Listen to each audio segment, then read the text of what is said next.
Magandang hapon po sa ating lahat mga kabayan. Naku, ilang minuto na lang po mga kabayan, gagabi na, didilim na. Kaya ngayon po mga kabayan, nung isang gabi po kasi nung nag-vlog kami, galing kami sa kabilang bundok ng mga katutubong Aitas, nagmulat po ako kasi sobrang dilim at ang dilim-dilim ng dinadaanan namin, no, at ang hirap ng dinadaanan namin kasi may rough road po kasi dito mga kabayan, no, at syempre mahina din yung takbo ng sasakyan dahil may mga bato-bato at biglang gumuho, no, may biglang gumuhong babae.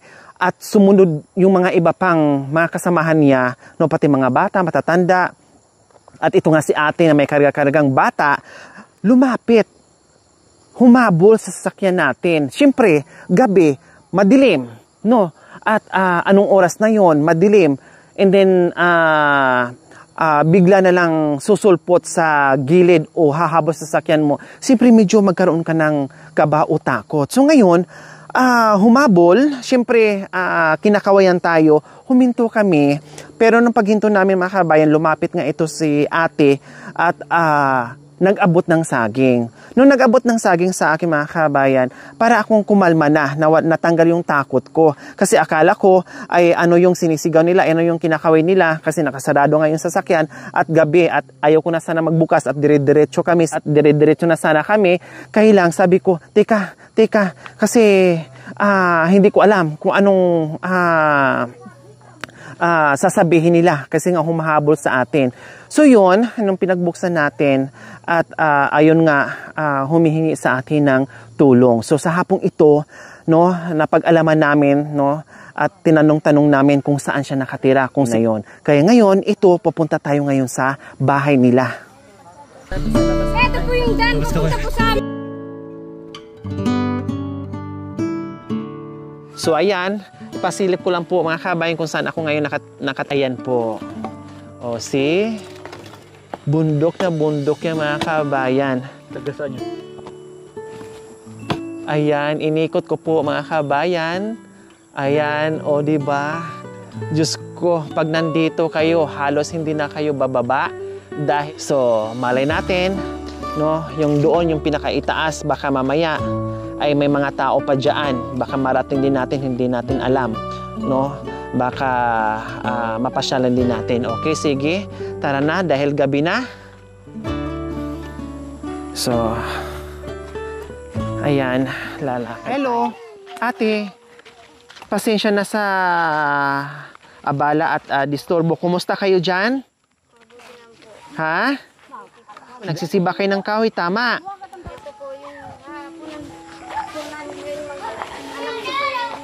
Hapunan ng... Kamuti po. Para po may hapunan po kami. Hindi ko po alam yung mister ko po kung paano na po kasi kanina po umagang nagkalakal po. Alas po ngayon, yan na po ang oras. Wala pa po siya. Kaya ito po. Kaya naka-ready na yung nakabalat na kamote. Kasi ito yung magiging Hapunan po. hapunan nyo. Opo. Kaninang tanghali, anong kinain ito po, nyo? saging na nilaga ko po para po yung mga anak ko po. Ito na may sobrang, ayan yung tinanghalian nyo. Opo. Tapos ito naka-ready kasi mamayang hapunan naman. Opo, ito Bakit po. nasabi nyo, nag-alala kayo na hindi nyo alam kung ano na nangyari sa asawa nyo? Bakit anong oras umalis? Kanina pa pong alas 6. Alas 6 na... Opo, alas po hindi po siya kumain ng saging po. O tapos hindi pa nakauwi. Hindi pa po nakauwi. Nasa bukid, Opo. nangangalakal. Para po, naghahanap po, para po may pambili po siya ng ano, pagkain po namin ng mga anak. Oo. Pinagati. So kaya pala nagsiba kayo ng kahoy. Opo, alas po kami lang po, dalawa ng anak ko po yung kumuha. Alas po, ano ko po yung anak ko para po makakuha po ng kahoy para po may pangluto po. Kasi po, Para dito. opo, Anong pangalan nyo? Annabeth po. Si Annabeth. Ilang taon na kaya ate 31 Annabeth? po. 31. Ilan ang anak nyo? Dalawa lang po. Yung pong panganay ko po nag-aaral. Oh, wow. Buti naman kahit papaano dalawa lang ang anak nyo. Uy, ano, baka maya matusok siya Minsan niyan. po, kahit saging lang po na nilaga, para po makapasok po yung anak ko, sabi po sa kanya, kahit ganyan nito yung buhay natin, kahit Kahit hindi ka mag-amusal, kahit saging lang, pag tiis-tiis muna Para para makapag-aral. makapag-aral po. Tama. Tama yung sinasabi mo. Kahit gaano kahirap yung buhay, no? At kahit ang kinakain ay kamuting kahoy o saging, basta hindi makakalimutan yung pag-aaral. Opo. Anong oras uuwi yung asawa nyo, Ate Anabit? Hindi ko po alam kung anong oras po darating. Anong ginagawa ba doon sa... Nangangalakal po, alos po, hanggang ngayon po yung oras, wala pa po yung mister ko. Hindi ko po alam kung nakaano po siya ng puso at saka saging. Kasi po yan na po ang oras, wala pa po. Ito po yung ito yung ano mo. Ito yung panganay mo. Opo, sila lang po dalawa. Anong grade na niya? Grade 1 na po. Anong pangalan mo, be? Ano ka nung lagi mo? Naiya po, Makoy. Si Makoy. Opo. Kanina kapangalan ni Jomar, ngayon naman kapangalan ni Makoy. No. So, inaantay nyo yung mister nyo, hindi nyo alam kung pagbaba nila, pag-uwi nila, ay may bit-bit o may daladalang kalakal para maibenta nyo. Opo. Wala talagang bigas na natira dyan para sa hapunan nyo mamaya? Wala po. Alos yan lang po yung hapunan namin ngayon. Yung ano po, kamuti lang po. Tsaka ngayon po problema rin po ako sa tatay ko nasa ospital. Gusto ko pong dalawin doon, wala po akong pera. Bakit ano nangyari sa tatay mo? Ano po siya, kumukuha lang po ng nyug po para may panggamot po sa apo niya. O tapos? Nahulog po nung Monday po. Nahulog siya sa may bakal po rito. Nakabakal na, nabali ba? Nabali po to. Isang paa lang? Opo, alas po, binigyan po siya ng taning ng doktor na bali 3 taon daw po, hindi po siya makalakad. Dahil sa sobrang Opo, dahil po sa pagkahulog niya. Pagkahulog niya doon sa Opo, sabi po ng puno ng doktor, nyog. 3 taon daw po siya, hindi makakalakad.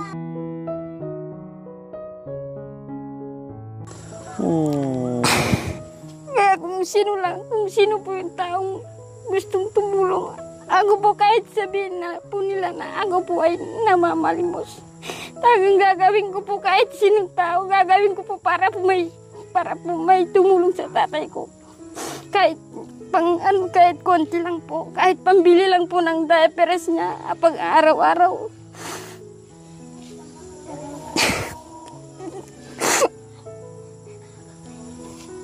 So, nung Lunes pa, Ate Anabit. Opo. Gusto ko pong puntahin. Sino ngayon ang nagbabantay sa Yung hospital? nanay ko po. Yung nanay ko po, matanda na rin po. Ano na po yung buhok. Ilang taon na ba si tatay mo? Ano na po, 70. Kayong mga anak hindi pa nakadalaw. Opo. Paano yung pagkain nila doon? Yun po yung inaalala ko po. Hindi ko alam kung yung pong nanay po nakakakain po doon. Kasi po yung pasyente po alas po sa ospital po halos po sakto lang po sa pasyente po yung... Tama, yung rasyon para lang sa pasyente. Opo. Pero yung nagbantay, wala na, bahala na yung nagbantay. Opo. So ayan po mga kabayan, no? Kung hindi talaga tayo magtanong, kung hindi natin sila makakausap, kung kumusta na yung buhay nila, hindi natin alam kung anong iniinda, kung anong problema nila. Bukod sa pagkain po mga kabayan, no? Bukod doon sa trabaho nila, yung pamumuso nila, no? Yung problema din nila sa araw-araw, no?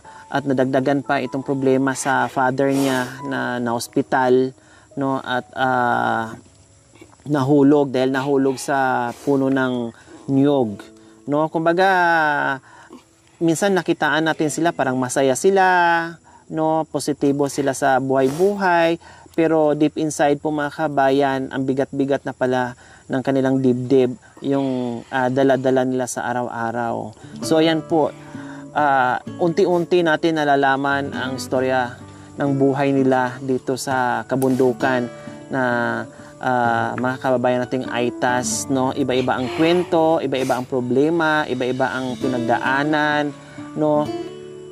Kailang, ganun pa man sa mga problema nila, talagang makitaan mo na matapang sila.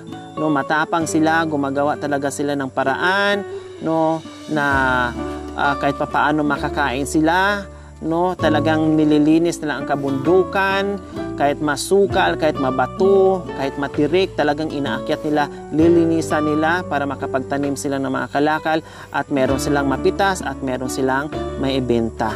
Ganyan po ang buhay nila dito sa kabundukan. Okay, sa hapong ito, Ate Annabeth, meron na kayong bigas, assorted groceries, at isang tray na itlog. Siyempre, hindi lang yan, meron ka pang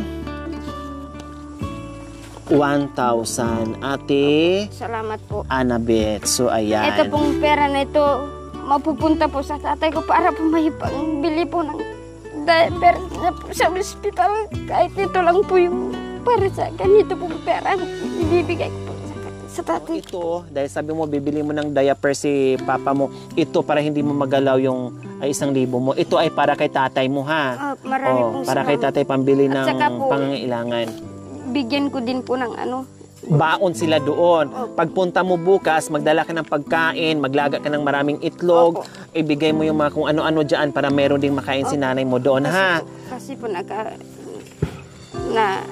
namimiss ko na po yung tatay ko, pupunta po sa bahay nila. Okay. Hanap-hanapin ko po yung kung mapapasyal po kami doon at sabi po niya sa akin, magkape ka na. Kaya yun po yung ihanap-hanap ko po na pag po ng tatay. Okay, so magpapasalamat tayo sa walang sawang pagmamahal. SNY Furniture and Jessica Eugenio, Palmdale, California, USA, and sa ating silent sponsor. Maraming salamat po sa ganito ang puso. Naway pagpalain po tayo ng Panginoong Diyos araw-araw. Naway ibigyan po tayo ng kalakasan ng katawan sa araw-araw. Naway ibigyan po tayo ng mahabang buhay pang sa ganun. Marami po tayong matulungan na gaya nila sa mga kabayan. Huwag niyo pong kalimutan, pakishare, subscribe sa aking YouTube channel, Lori Aquino Talita. Maraming salamat po, Gabi sa Sol. Bye, Ate Annabeth. So okay na kayo. Marami pong salamat dito. Ulog po ng langit dito. Walang anuman. Kasi po, walang-wala po kami ngayon masahin. Pasalamat po kay Lord na dumating po kayo. Walang anuman, Ate Annabeth. Opo. Okay, sige, dito na kami, ha? Opo. Bye-bye. Gabi na kasi. At ang layo pa. Hi. Maraming salamat. Tapos ang daanan natin ang dilim-dilim. Maraming salamat po dito. You're welcome.